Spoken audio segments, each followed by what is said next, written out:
Planning a fishing trip shouldn't feel like a full-time job. With fishingbooker.com, you can find and book the perfect fishing trip within minutes. Fishingbooker.com connects you with trusted fishing captains around the world. Booking is fast, easy, and secure, with access to verified customer reviews, loyalty rewards, and around-the-clock customer support. Everything you need to book with confidence is in one place. So head to fishingbooker.com and start planning your next fishing adventure today. Planning a fishing trip shouldn't feel like a full-time job. With fishingbooker.com, you can find and book the perfect fishing trip within minutes. Fishingbooker.com connects you with trusted fishing captains around the world. Booking is fast, easy, and secure, with access to verified customer reviews, loyalty rewards, and around-the-clock customer support. Everything you need to book with confidence is in one place. So head to fishingbooker.com and start planning your next fishing adventure today.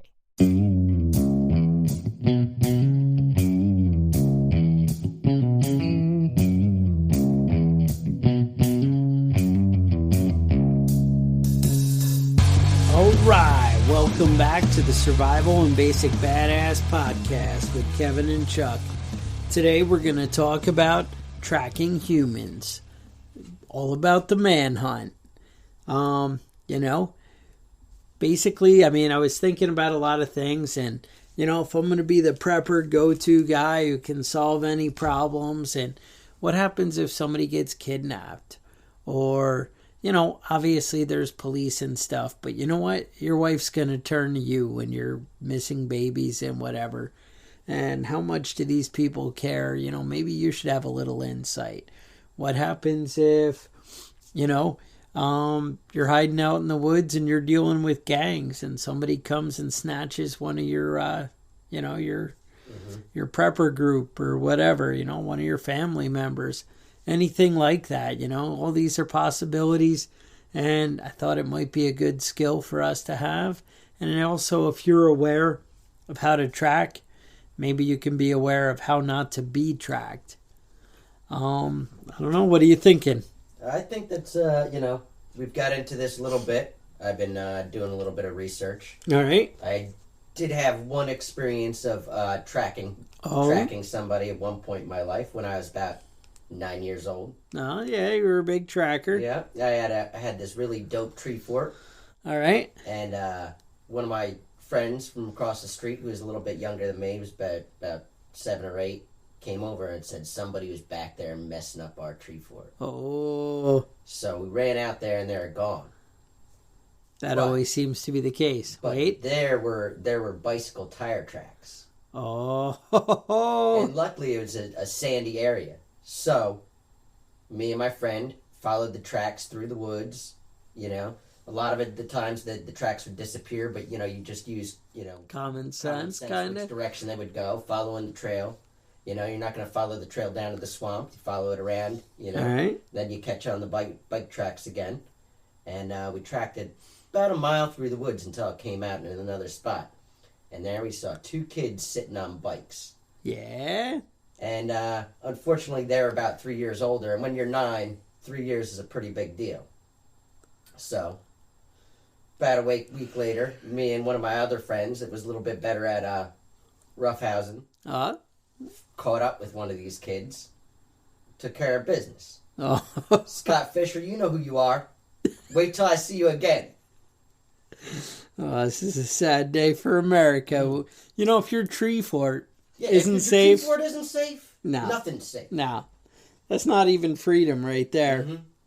So, no, exactly. So I was hoping we could kind of unearth some of the clues that might, help you out. Yeah. Now, I got this, I was looking through this book that you had, Tracking Humans. All right. It's by David Diaz. David Diaz. And actually, I was reading in the intro, this guy says, if you read this book, you may not be the best tracker in the world. Mm-hmm. He goes, but you're going to be in the top 100 because there's just nobody who does Nobody it. that does it anymore. And it's kind of a lost art. It is really a lost art.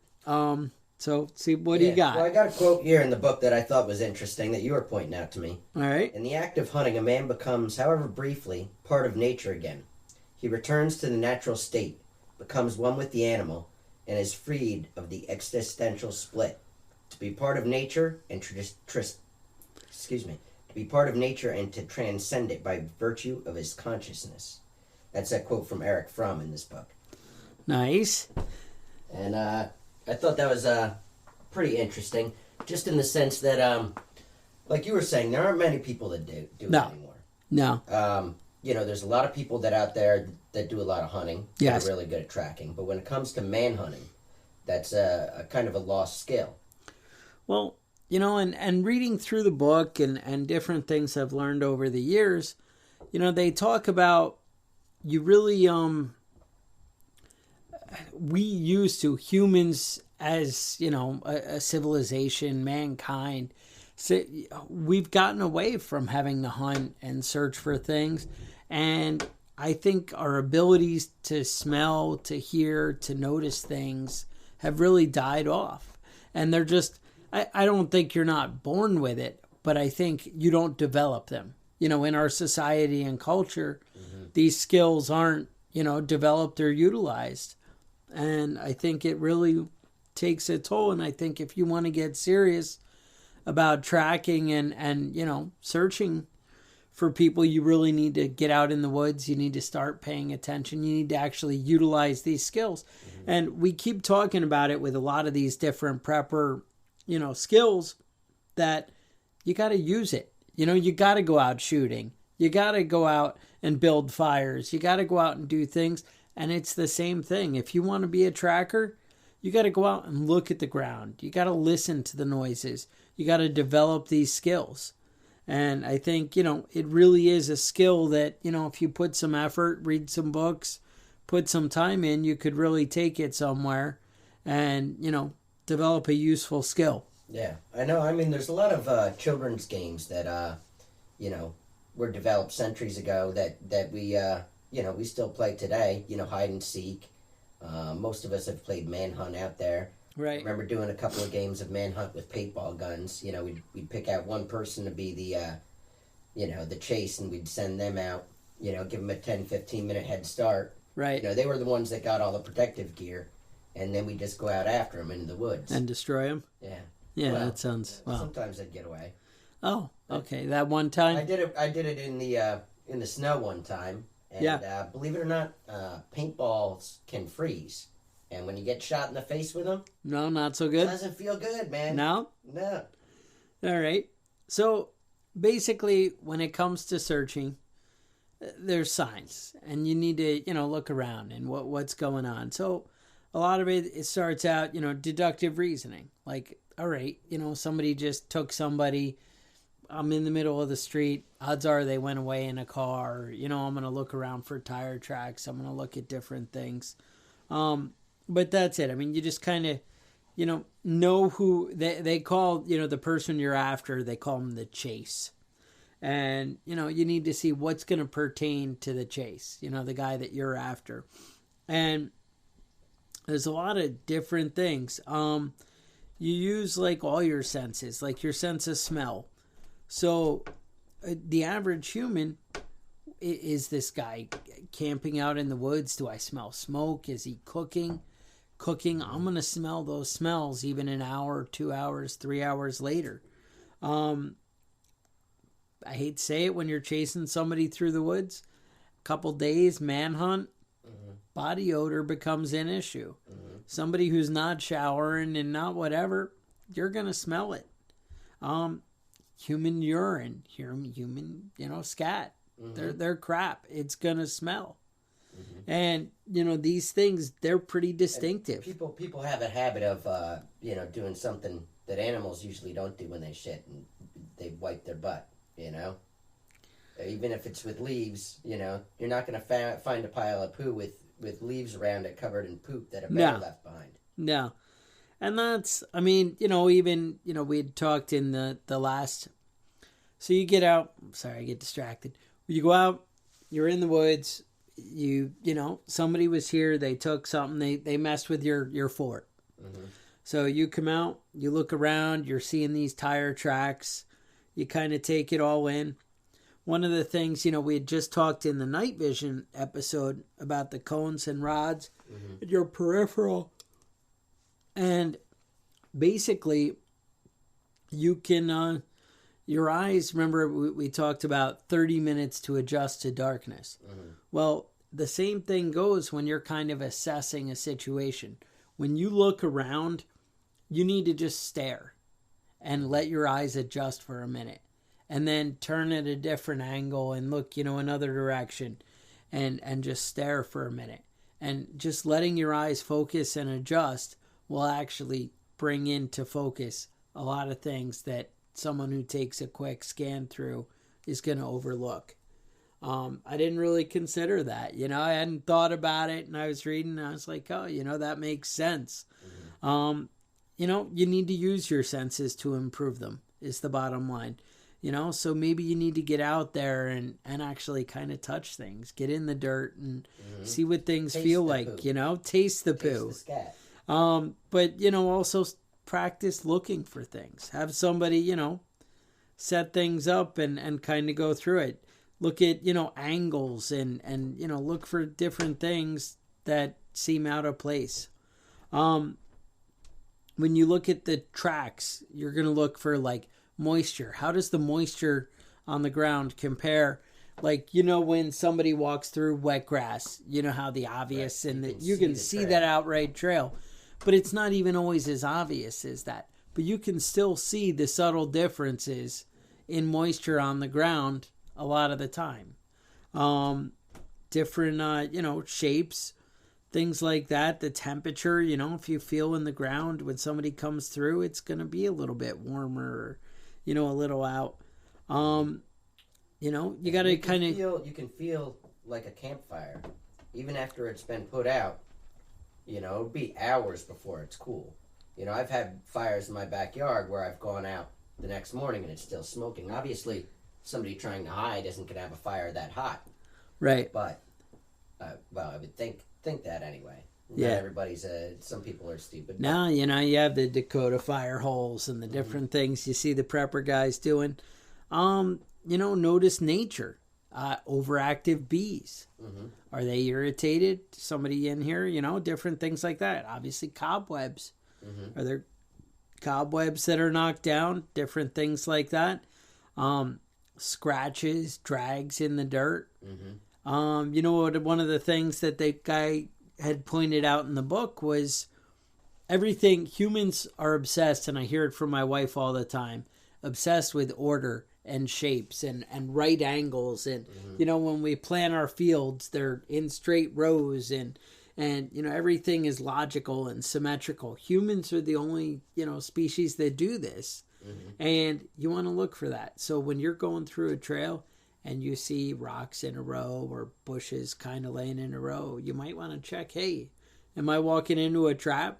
Mm-hmm. As, people have been here. Nature is random. Right. And when things have order, it's usually a good sign that people have been there. Mm-hmm. They've been in there, and that's something, you need to take into account. Well, I wanted to talk about a little bit about evading being tracked. Okay. Maybe we can get into some of the stuff that we might have glossed over a little bit more in depth with some of these things. All right. I think there are two real famous people that were, well known for their ability to not be found. All right. Tracked. I don't know that I'd qualify them both as badasses, but I think it would be easy to do that. All right. One's a good guy, or at least somebody I consider a good guy. One's somebody I consider to be a bad guy. But I think the Badass of the Week award would go to Geronimo, the Indian, Apache warlord.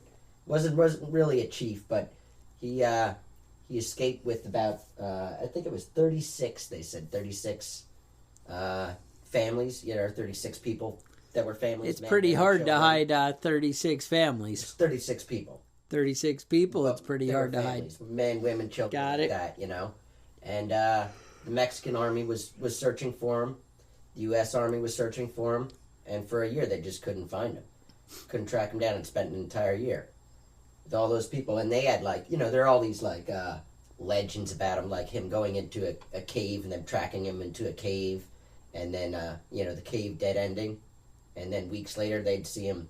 They'd hear reports of him miles and miles away. Right. you know, where he did like these supernatural things. Obviously, that's probably blown out of proportion. It's possible, you know, he could have a tunnel with a little rock he moves away and puts back different things, but you know, whatever. Things that he knew about the terrain more than they Right, did. obviously. Another one that I wanted to get into that, you know, not hero in my eyes, but most of you probably know who he is, Eric Rudolph. Yep. He was the Olympic bomber. Yeah.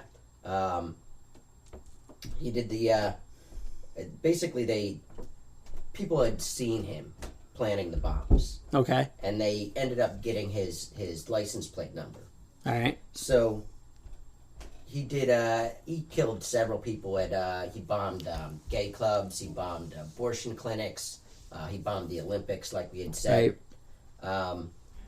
He's a right-wing, you know, kind of like one of those right-wing nut jobs. I don't know anything about that sort of thing, but nut job either way.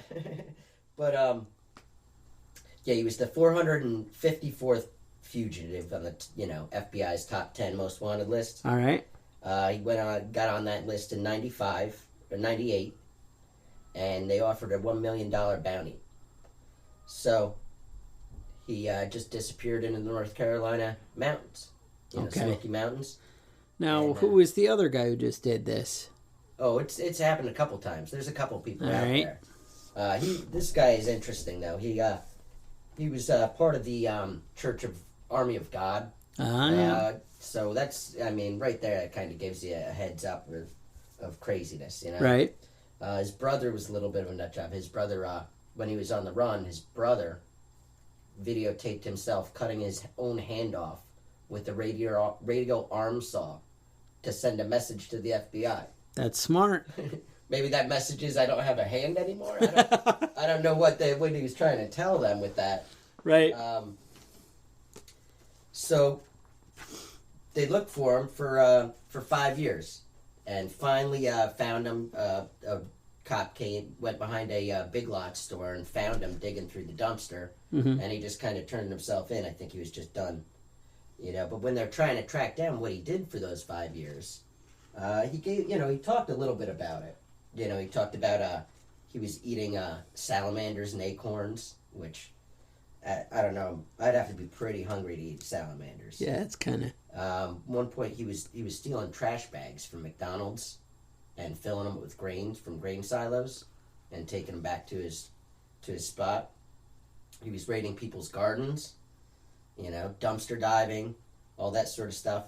And he was going into the same town that the FBI had set up the headquarters to search for him from. And there were like hundreds of officers and FBI agents involved in the search. So from 98 to 2003, they had no idea where he was. No trace of him. They weren't sure if... A lot of people had thought that he had gotten back involved with the cult he was in and they murdered him so that, you know... Okay. He couldn't be traced back to him. But when they found him, the only thing that really leads me to believe that somebody helped him out is that he had brand new sneakers on. So... You know, fancy kicks. They're not going to survive out in the wild. So I don't know. I don't know what he was doing for those 5 years, but he wrote pretty extensively on what he was doing during this time. Okay. And if you go to the Army of God website, along with all the crazy things that they have a little tribute. Website, well, they'll have posted all the letters that he's sent, which is, I mean, there's got to be, 30 or 40 of them there. And I read through a couple of them, but I mean, it's mostly just crazy. Mostly crazy. Yeah. But so if you wanted to get into how to actually lose a tracker, without being a crazy person or a, Native well, you can let American him do the crazy for you. Yeah. So we wanted to talk about some of the basics. Okay. Like if you know you're being tracked and you just run out of your house and there's people behind you. First things first. Run, sprint. Don't worry about leaving a trail. Don't worry about anything else like that. Generally speaking, a 5-mile radius is what you want to get out of. Okay. That's what they're gonna want to lock down first. All right. So you just got to get going. So just get going. All right. Now after you get out of sight and they're after you, but they're not right behind you, you want to start thinking about covering your tracks. some basic things you can do is like dragging a branch to cover your footprints behind you. But just know that that's not going to cover your trail. That's going to cover your footprints. And that's going to be one of the ways that they're able to follow your trail. A lot of people recommend having 2 pairs of shoes. In that sort of situation, I don't know how you would, necessarily have an extra set of shoes on you. But with something like that, you can do a lot in the sense that, you get to a spot where you can't readily be tracked, a road or a rocky outcrop, something switch like that. shoes. Switch shoes and switch direction. Right. That'll That's one of the big things is watching people. Yeah. You want to, when you're looking at shoe tracks, you want to actually measure the stride. Right. And that's how you can kind of piece together when the guy swaps out his shoes and whatever. That's one of the clues of how you'll be able to get back onto shoe it. treads are very distinctive, too. They are. You think they're not. I mean, you think, oh, well, it's just shoes. I'm not going to be able to pick it up. Believe it or not, tire treads are very unique.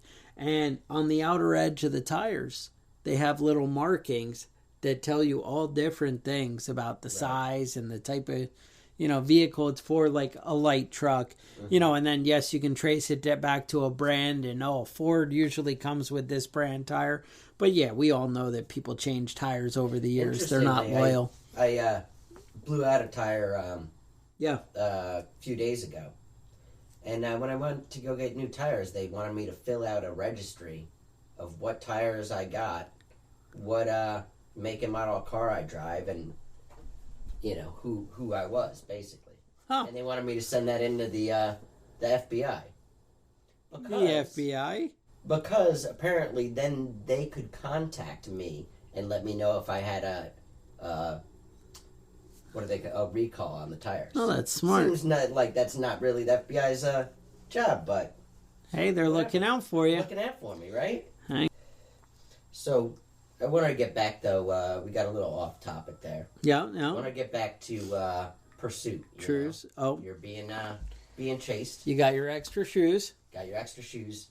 Second thing you want to think about is camouflage. Not necessarily camouflage like your camo gear and your ghillie suit. But camouflage like blending in. Yeah, blending in. If you're wearing an orange shirt, ditch it. You can paint your face with mud or ash. Most of the things that you need for camouflage are right there. You know what I mean? You want to use the things locally there because those colors and textures are going to match best. Not going to want to fire. Night travel, definitely best. Ditch your phone. They can track the phone, take the battery out. They can kind of triangulate your phone. They can't get an exact location on that, but they can get a general idea where you're at. You can use roads. I didn't think about this, but at nighttime, okay. You can angle your tracks towards the road in a certain direction and then cut back. And if you can get on a road at night that's not busy, you can gain an extra 300-400 yards, right? And then cut off in a different direction, right? And for them to recapture that right. trail, right? Then it's going to take more time. Do you want to talk about dogs? Tell me about dogs. I have a little bit. I read a little bit about it. I don't have any real life experience with dog tracking. I do have a bloodhound. You do have a bloodhound. He's not much of a tracker. He's more of an itcher. Yeah, but your bloodhound's been terminally ill for the past 10 years. All right. So basically, you can't lose a dog. Like a trained bloodhound, a trained German Shepherd, you're not going to get away from it. Well, here's what I read, and I found it a little disturbing. The human body loses 40,000 skin cells every minute. And so these skin cells, they're called rafts, is what they call it with the trackers and whatever. And so a dog walks in, and there is just like a giant cone in the air of your dead skin. Mm-hmm. And, if you take a dog through that kind of zigzag pattern, I mean, a tracking dog who knows to look for things, in that typical, manhunt kind of pattern where you cross back and forth, the dog's gonna pick up. He's not, gonna miss if he's, worth his salt. And so they can be very effective. Yeah. What I read is the best bet is to slow them down. Okay. You want to slow them down. And I did read something about covering your body with Vaseline to keep the skin soft, but that just seems a little bit ridiculous. That doesn't seem like a realistic I don't know. approach. I mean, some people do that for fun. But, yeah, that's where I was going to go, I guess. But yeah, that's not my thing. So what they're saying was like a good idea would be to like cut through deep brush. Okay. And that won't necessarily slow down the dog, but it'll slow down the handler, especially when he's got the dog on the lead. Dog can't be pulling all. So you're gonna do things like that. Find a switchback and then make a sharp 90-degree turn. Okay. That'll make the handler think that the dog is confused. On the wrong scent. Right. What I read about water is it's not necessarily that great. Really, going up the creek or whatever, all it does is spread your scent kind of to everywhere. the edges of the water. The main thing is they're going to see where you entered the water. Right. The difference is they're going to have a hard time finding where you left the water. Right. So if you cross the water, then they're going to have to go around or across and then re-find your scent. One ability that humans have that's far above animals is endurance running. Oh, tell me more. Well, like, hunting before the advent of guns and bows and arrows and projectiles. We used to just outrun them and kick their ass. Keep running. A horse, even a long enough distance, you can outrun a horse. I'm not sure that's right. No, they just don't have the endurance that humans have. Huh. Animals don't sweat like humans do. They can't carry water like humans do. And so on a long enough distance, you can outrun even the fastest animals. If you're in shape. I mean, if you're 300 pounds, then just forget that idea. Lay down and let him catch you because you're fucked. All right. Basically, if a dog's chasing you, you're out of luck. The best bet is you need to get to someplace before they catch you. Okay. Get to a town, a city where other people and sense can confuse it.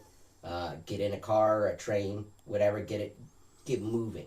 All right. Get out of the area. One thing that I read that I'm not 100% sure is they said spraying the trail in the bottom of your boots with pepper spray.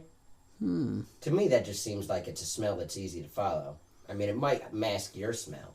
Yeah, but if that gets in their nose, maybe. I don't know enough about it to say that that's a good idea. That's not a win or a loss there. All right. But I mean, that basic idea is if a dog's after you, if they're after you with dogs, that you need to make distance and find some way to get away. Find an alternate route. All right. Like car or hobo it onto the train. Yeah. All right. Do something like that. Did you want to get into any other ways of tracking that might be beneficial that we haven't touched on yet? We did. I barely touched on human waste. Okay. Oh, now check this out. For all You're going to find this intriguing. So, apparently in this book, this Tracking Humans book, he's like, you can tell a lot about a person from their poo. And he recommends, he had 3 specific diets. Okay. And he's like, what you need to do is you need to eat the set diet. Like, imagine what a Middle Eastern person might eat. He had fish, he had, rice and things. Maybe I'm thinking of another culture. I don't know, whatever. Sounds like Japanese. But he had a set diet. And he's like, stick to this for a week. Now, you don't want to waste it. So you're going to be pooing in your test area. Oh, you have to keep your... Now, you're going to monitor this poo over days to see how it looks from day to day. So you can say, oh, you know what? That's what a day-old poo looks like. Okay. Here's you could have like 3-day-old poo. Right. You got to know, right. Section where your poos are. Right. And so you want to be able to compare, get familiar, maybe give it a taste, whatever you got to do. Then you're going to move on. This guy definitely had a lot of hot sauce. This poo is spicy. You're going to move on to the next diet. Okay. And you try the different diets, you check the poo, and at this point, you're becoming that master tracker status right there. So, I found that pretty exciting. I was like, I can really get to know my poo. A friend of mine, he was a bit of a nut job. He, he's the type of person that would wave a Tech 9 out his window at somebody that cut him off, that type of thing. Yeah, who doesn't do that? And he was having some health issues, and he had to give a stool sample. Sure. And instead of, trying to get better, what he did was eat nothing but corn and nuts for 3 days. Because that's awesome. Just the pure humor of it for him was worth maybe getting sick and dying. Now, that sounds awesome. Is all I can really say to that. Now, I also looked. We looked at some of the forensic science stuff. Now you see these shows. I don't know, but I don't even. Forensic Files. I watch whatever they are, right? Forensic Files. So there's 3 things when you look at a body that you can judge how long it's been there. That's what you're looking for. So there's algor mortis, which is your body temperature. So what you want to know is, obviously it's going to vary, if you're in, the middle of the snowstorm or whatever, the body's going to get cold, whatever. But you need to take these things into account and kind of calculate for each thing. There's a book you can go find called Time of Death, Decomposition, and Identification. This is supposed to be the authority. So you might want to look that one up. Whatever. But bottom line, it usually takes from somebody being 98.6 about 12 hours for the body to get down to room temperature. Okay. Assuming you're in a nice 72 degree, climate. So the idea is when they take the body temperature, you can kind of get a judge on how long it's been from 98.6, dividing by the 12 hours and calculate, figure out a time. Next thing is livor mortis or lividity. Now, this is something you can actually just see. Now, I know on these shows they take the temperature of the liver and then I'll know better and whatever. Whatever. I don't know about all that. Read the book. Maybe you'll get some insight.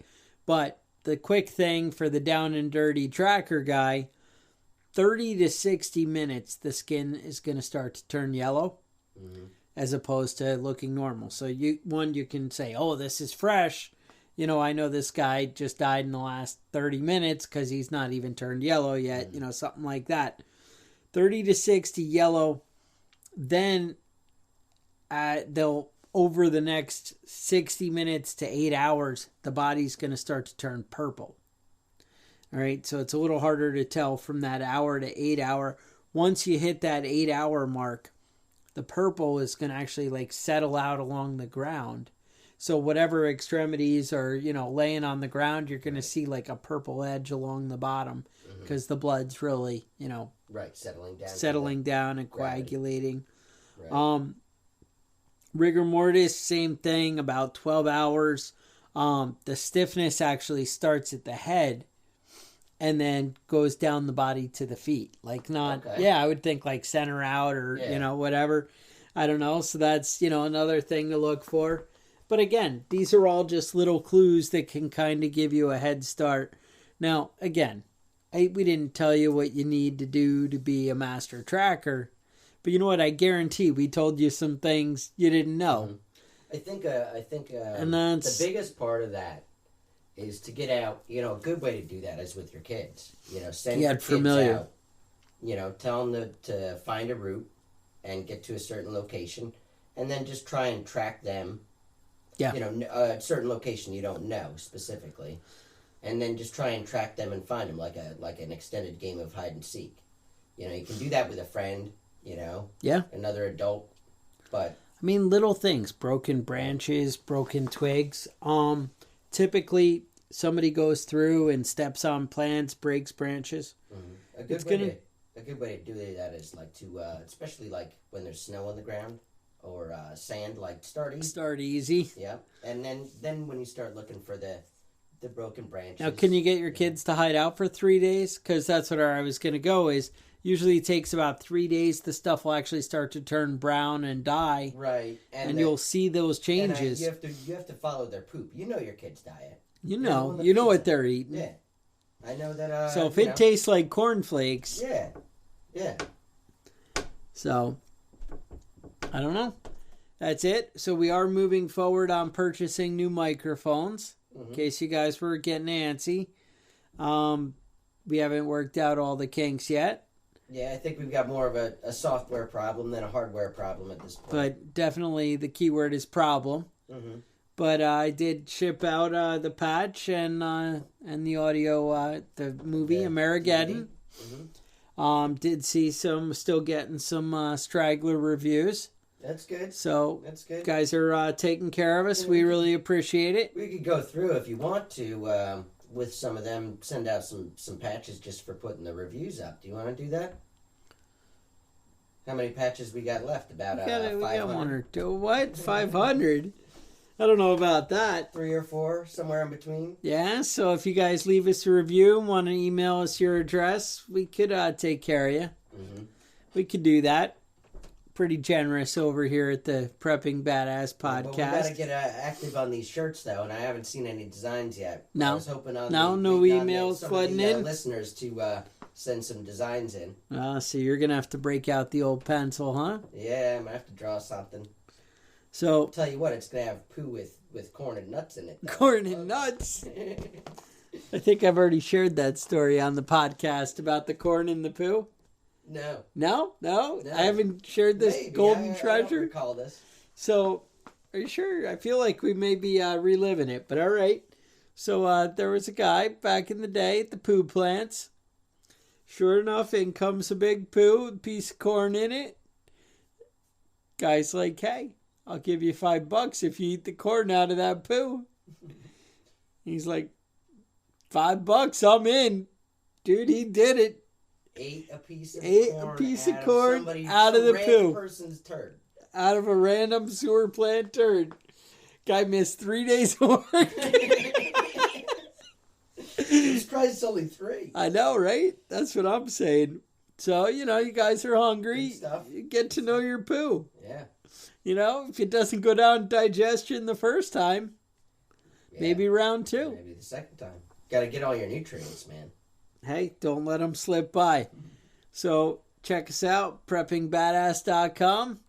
Yeah. Follow us on the Facebook. Preppingbadass at gmail.com. Gmail.com. If you want to leave us a review on iTunes, that would be appreciated. And if you want to shoot us your address after you leave us an email, tell us who you are. We'll hook you up with a Prepping Badass patch. I think we put a 5-day limit on this, though. All right. For some of the latecomers adding the How about iTunes. We'll go till, October? Say October 7th. 7th. All right, October 7th it is. So any new review, and sometimes iTunes is a little slow to get them up there, so yeah. I don't want to hustle. People. Yeah, I know when we were doing the reviews, I was a little upset at our listeners. Because I had a little rage? Yeah, I put out there privately to myself, in my mind, I was gonna pick the review that dropped the most F-bombs.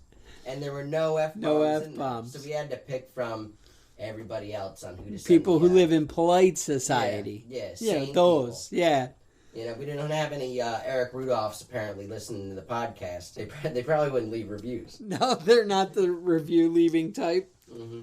Nope, not bad. So we will try and keep things moving forward on our end. We appreciate you guys listening. So stay safe and have a good week.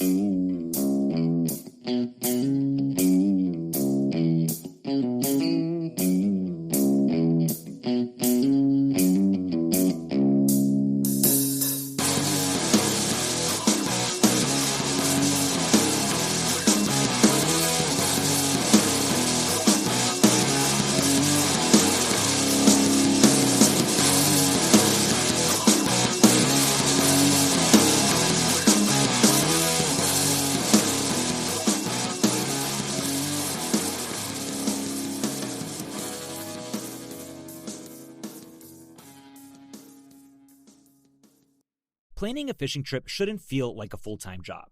With fishingbooker.com, you can find and book the perfect fishing trip within minutes. Fishingbooker.com connects you with trusted fishing captains around the world. Booking is fast, easy, and secure, with access to verified customer reviews, loyalty rewards, and around-the-clock customer support. Everything you need to book with confidence is in one place. So head to fishingbooker.com and start planning your next fishing adventure today. Planning a fishing trip shouldn't feel like a full-time job. With fishingbooker.com, you can find and book the perfect fishing trip within minutes. Fishingbooker.com connects you with trusted fishing captains around the world. Booking is fast, easy, and secure, with access to verified customer reviews, loyalty rewards, and around-the-clock customer support. Everything you need to book with confidence is in one place. So head to fishingbooker.com and start planning your next fishing adventure today.